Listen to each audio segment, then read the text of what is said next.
မကြီးသီးရအမြင့်တက်ပါတဲ့အသီးဖြစ်တာကြောင့်ဝမ်းမှန်စေတယ်မကြီးသီးရလေအစာအိမ်ဥမာကြီးနဲ့အသေးတို့ကိုပုံမကောင်းမွန်စေတယ်ပို့ဒါကြောင့်မို့လို့ကျမတို့မြန်မာတွေကလေမကြီးသီးကိုမကြာခဏစားတယ်ပြီးတော့ဟင်းထဲမှာလည်းထည့်ကျက်ကြတယ်ဒါလည်း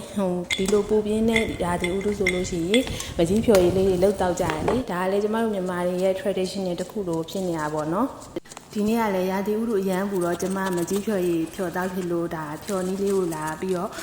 မျှဝေကြတာပေါ့နော်ကျမဒီလိုဖြော်တယ်ကျန်တဲ့လူတွေလည်းဘယ်လိုဖြော်ကြလဲဆိုတာတယောက်နဲ့တယောက်ရှာရင်လုပ်တဲ့သဘောပေါ့နော်ပထမဆုံးကျမနေ့မနက်ကလေးอ่ะပေါ့နော်မကြီးသီးနဲ့ထညက်လေးကိုရေးစိမ်ပြီးတော့ဖုံးတစ်ခုနဲ့အုပ်ထားရပေါ့နော်ကိုတောက်မဲ့ချိန်ကြတော့မှမကြီးသီးလေးကိုအမှုံမွားတွေပါမဆိုလို့စကားနဲ့တိုက်ချလိုက်တယ်ပြီးတော့စကားနဲ့တိုက်ပြီးတော့အနှစ်ကျလာတဲ့အရေးလေးတွေကိုကျမစားလေးနင်းရင်ထည့်လိုက်တယ်ပေါ့နော်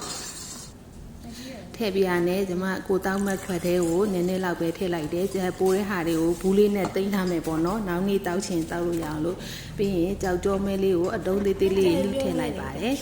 သူကဟိုကျမ်းမရင်းနဲ့တင့်တော်ကျမတခါအနှစ်စကားတိုက်ပြီးဆိုရင်2ရက်3ရက်လောက်တောက်ဖြစ်တဲ့ပိုတဲ့ဘူးလေးကိုရေရဲတက်တာလေးထည့်ထားတာပေါ့နော်ဒီဟာလုတ်တဲ့အပင်လေးကြောက်ကြောမဲလေးထည့်ပြီးအရန်ဘူးလို့ရေခဲတုံးတွေပါထည့်လိုက်ပြီး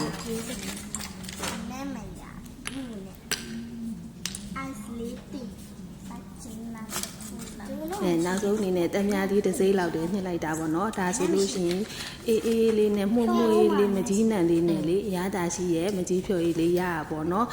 ဒီအားလေးတောက်မယ်ဆိုလို့ရှိရင်ဝမ်းမှန်စေတယ်ကိုလည်းစိတ်ကိုလည်းပိုးပြီးလန်းဆန်းစေတယ်ဒါကြောင့်မို့အလုံးလည်းအရန်ပူပြင်းနေမို့လို့လှုပ်တောက်ကြည့်ကြပါနော်ကျေးဇူးပါရှင်